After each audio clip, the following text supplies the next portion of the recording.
Chapter 3. I am surfing, streaming, light trailing my heels. He almost never does this. It's illegal, but the subterfuge, scummy clothing, and fake identity he used to procure his stash make the act all the more seductive. Sitting among rocks on the shore, he lays out instruments with a surgeon's precision. He could be caught. Up all night, signing release forms and preparing bodies.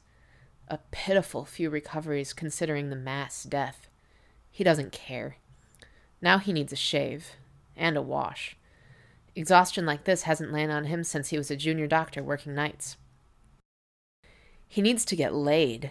To feel live, warm flesh beneath his hands. Plump with the beat of blood. Slick with sweat. He needs it to blot out the feel of dead, cold flesh, limp with loss of fluids. His hands have been under the sterilite so often in the past few days he swears they're getting tanned. Pathology never appealed to him. He likes his patients breathing. Almost 10 years older than most of his classmates, and a qualified doctor before he even joined Starfleet, this status earned him the Ducks, a bunch of starstruck girls who followed him around like a trail of ducklings. Uhura christened them, and his frequent, sly escape from his posse was always greeted by, "No ducks today, Len?" He's sure one of the ducks would oblige him, if they are still here.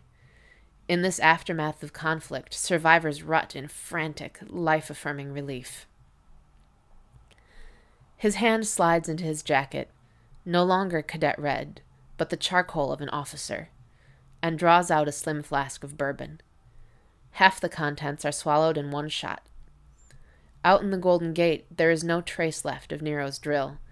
It is long dismantled and taken to Starfleet labs to be poked and prodded by geeks. Not that it'll make a damn bit of difference. What's done is done. What is lost will never be retrieved, and what is broken will never be repaired.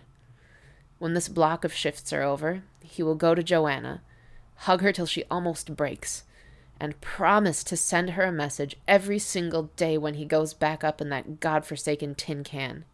And he will keep his promise. From the rock, he plucks a small brass instrument, an antique from the 19th century, and fits the end of a fat Cuban cigar, his contraband, into it. With a click, the tip is snipped, and he sparks up a less-aged 21st century implement to light it, taking cool vanilla smoke into the back of his mouth, its flavors mingling with the bourbon. Back to being a child, he is with his father and uncle, who sit furtively on the stoop, having a sly, shady smoke and a chinwag, away from the disapproving eye of his mother. "That'll kill you, David." "Yeah, well, a lot of things'll do that." Ash falls on his pants. Carbon, nitrogen, hydrogen. As he brushes it away, he thinks of each one of the atoms in a living body. Every single one forged in the furnace of deep space. How many were returned there by Nero to be remade? Too many to comprehend. In a few million years, those atoms could be in a diamond. Or an emerald.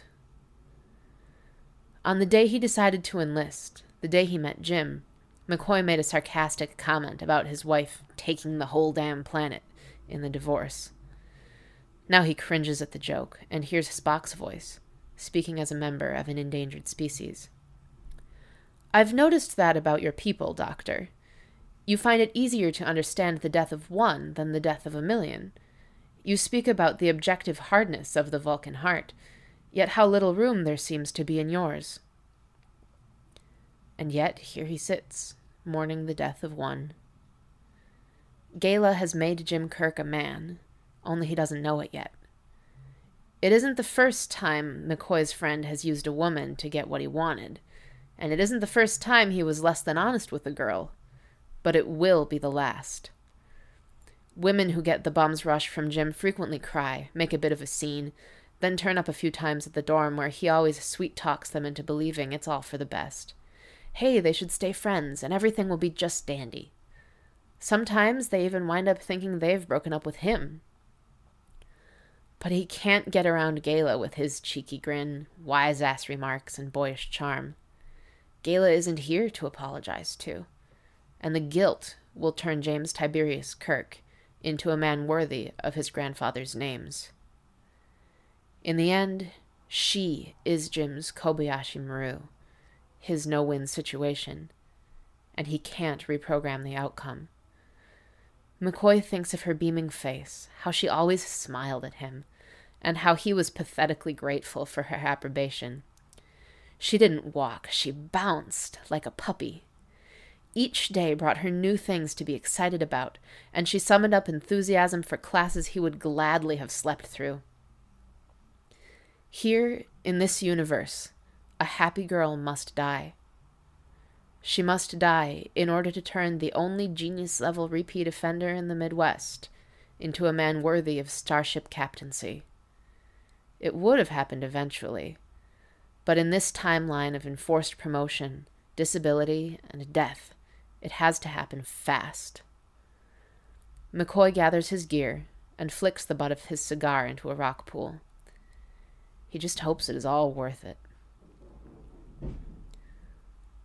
What could matter if these boys, if all men, were not just memories like emeralds or pungent basil, new snow, throwing their scuffed leather jackets carelessly over my empty bed, while I am surfing, streaming, light trailing my heels from galaxy to galaxy, trying to escape death.